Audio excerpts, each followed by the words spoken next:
Balıkçıları Aşgabatyň suw howdanlarynda balyk tutmagy ýanwardan gadagan etdiler diýip Adatlyň Aşgabatdaky habarçy taýdýar.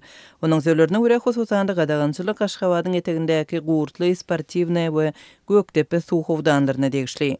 Yerli tençileriň pikirine görä balyk tutmak gadagançylygy suw howdanlarynda balygyň sanynyň azalmagy bilen bagly bolmagy mümkin. Adamlar ýersizlik sebäpli köplenç balyk tutýarlar, hatda kiçijek balyjyklary hem awlaýarlar we bu ýyllar boýy dowam edýär. Indi bolsa balyk ýok. Munyň esasy sebäbi balygy onuň işbil taşlaýan pursatynda awlaýarlar. Şeýlede gözde arıklary suw aktaranlarynda kiçijek balyjyklar hem düşýär, soň suwy ýapanlarynda balyklar ölýär. Muny düzgünleşdirip bilmeýärler. Mundan öň balyk köpeltmek üçin ýörite şertleri döredýärdiler. Her bir suw howdanynda suw azalan wagtynda ýörite tehnika bilen ýol açýardylar.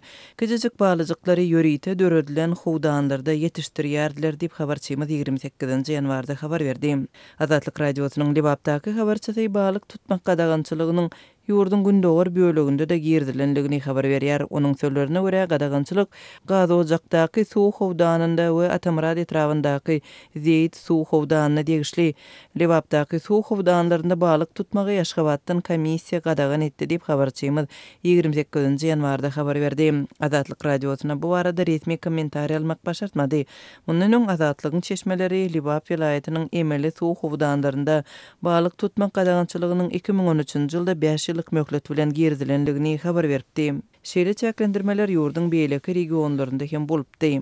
Azatlygyň habarçysynyň 28-nji ýanwarda aýtmagyna görä, häzirki wagtda Libapdaky käbir suw howdanlarynyň daşynda mal bakmak hem gadagan edilýär. Mal baktyrmaýarlar suw howdanynyň daşyndaky 5-7 kilometrlik ýerde. Şol bir sebäp balyk tutmagy gadagan edýän Aşgabatly komissiýa bir duýduruşdan soň suwsuz derňewsiz türmä basarlar diýip adamlary gorkutýarlar.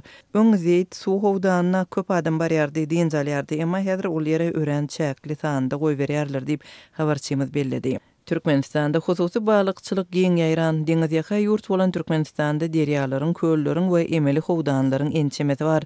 Ykdysady kynçylyklar we ýersizlik sebäpli balykçylyk maşgalalaryň azy üçinçiliginiň şeýlede girdejesiniň çeşmesine öwrildi. Emma iladyň balyk tutmagy we öndürmegi üçin mümkinçilikler ýurtda çäkli bolmagynda galýar. Döwlet iladyň balyk tutmagyna ýygyderli gadagançylyk girdýär.